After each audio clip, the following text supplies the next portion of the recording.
West Philippine Sea, alon pero may bantay. Hindi lang isda ang nawala, pati dangal na damay. May ilaw sa gabi, hindi bituin kundi barko na kumakamkam ng yaman habang kami napapako. Dinamita ang bahura, lason ng pinakawalan. Isang iglap na kita kapalit ng kinabukasan. Tapos kami ang huhulihin pag lumagpas sa hangganan, habang yung malalaki parang batas ay laruan. Sa dulo ng linya, bayan ba o benta?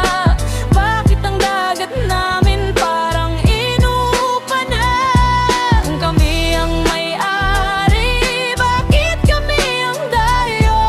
Sa sariling tubig kami pang tayo. Reclamation, dagat ginawang lupa para sa gusali pero isda ang nawala. Bakawan pinutol, tirahan ng buhay, ngayon baha ang balik. Kami ang tinamaan, oil spill sa baybayin. Itim ang alon, kabuhayan na lunod. Sino bang may tugon? May ayuda sa papel pero wala sa kamay, habang ang responsableng kumpanya ay tahimik lang sa gilid ng bayan. Sa dulo ng linya,